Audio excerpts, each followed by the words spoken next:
Hello, welcome to Group 4's presentation for Section 3, Case Study Number 11, Acute Otitis Media. I'm Tiffany Crochet, and our other students are Caitlin Avery, Fallon Braden, Chantel Johnson, and Stacy Montejano.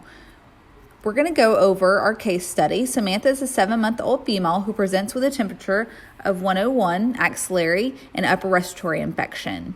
She's had these symptoms for the last 2 to 3 days. The fever has been present only for the last 12 hours. She's taking fluids well and having wet diapers, and the fever is controlled with acetaminophen. She has been healthy since birth. She is breastfed until the age of 6 months and is currently being fed commercial iron fortified formula. Her parents do not smoke, nor is she exposed to significant tobacco smoke. She has been in daycare for the last month. Her current weight is 17 pounds. Upon assessment, her vital signs are within normal limits, except for an axillary temperature of the 101.6.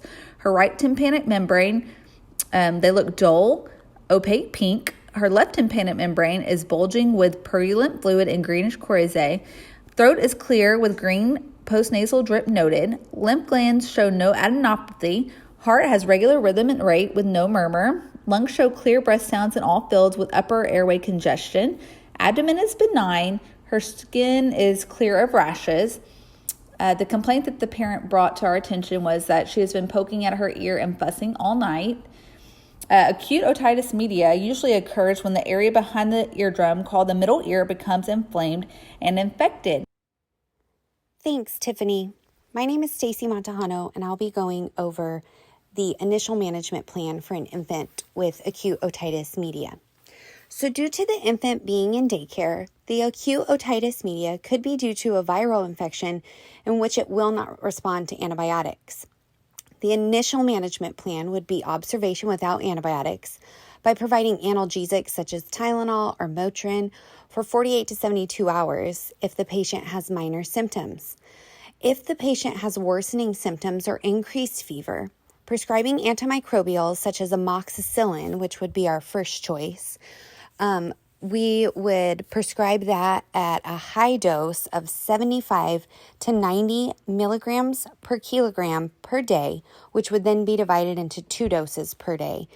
And that would be used in conjunction still with the analgesics to relieve the pain associated with the acute otitis media. Now Fallon will be going over the plan of care section. Okay, so there is a low susceptibility of drug allergy for the child if the parent reports an adverse drug reaction or an allergy. However, Fadelson of 2018 states the family history of amoxicillin allergy can be predictive of children having an allergy as well. According to Wu and Robinson, 2020, amoxicillin may occasionally cause a pruritic maculopapular rash that does not represent a true allergy. However, if it was indeed a true amoxicillin allergy, UpToDate states that the use of clindamycin would be acceptable. The dose would be 10 milligram per kilogram PO 3 times daily. Now, Caitlin will discuss prescribing medications. So medications prescribed for acute otitis media. Amoxicillin is going to be your first line of treatment. It works by binding to proteins and inhibiting certain processes in the bacteria, which in turn causes the cell walls to break down and destroys the bacteria. The most common side effects that you need to watch out for or explain to your patient is they could have nausea, vomiting, diarrhea, stomach pains. It can cause vaginal itching or discharge, headache, rash, or even a swollen black or hairy tongue. Of course, serious side effects prompting medical help include anaphylaxis, colitis, seizures, hives, jaundice, and rash. The next medication that you want to prescribe is Augmentin. That's going to be your second line of treatment if after 48 to 72 hours of failure of initial antibiotic treatment isn't working. So if after 48 to 72 hours, if the amoxicillin isn't working, then you want to switch them to Augmentin. Augmentin has the same mechanism of action as amoxicillin, plus the clavulinate acid in Augmentin is a beta-lactalase inhibitor, inhibiting the enzymes which try to resist the antibiotic effects of amoxicillin, making it more susceptible to the antibiotic. So some common side effects that you want to teach your patient about on Augmentin is, again, it can cause nausea, vomiting, diarrhea, headache, stomach pain, rash. It can cause white patches in the mouth and throat, and it can also cause vaginal itching or discharge. Some serious side effects is if they start having watery, bloody diarrhea, any signs and symptoms of jaundice, fever, confusion or weakness, easy bruising or bleeding, muscle weakness, agitation, seizures, upper stomach pains, they need to be seen promptly for that. So if you have a penicillin allergy, your next line of treatment is going to be cephalosporin. So with cephalosporins, they may be used in children who are allergic to penicillin. Recent research indicates that the cross-reactivity between penicillin and second and third generation cephalosporins is relatively low, and they no longer recommend avoiding these medications for people who have a mild allergy to penicillin, unless, of course, that allergy was anaphylaxis or bronchospasm or angioedema. So cephalosporins would be your next choice.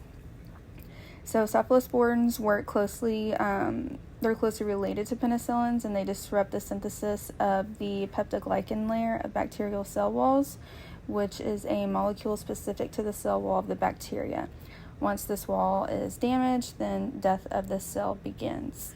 Some common side effects of cephalosporins are going to be nausea, vomiting, diarrhea, rash, abdominal pain, appetite loss, headache, and dizziness.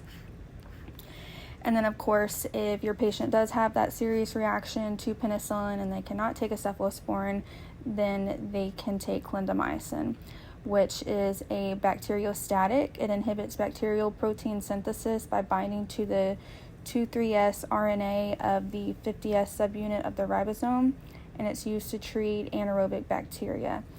The most common side effects of clindamycin is you're going to have nausea, vomiting, stomach pain, mild skin rash, can have vaginal itching or discharge. And then serious side effects prompting medical help include any changes in bowel habits like watery or bloody diarrhea, little or no urination, or if they have severe stomach pains. And next we will have our questions.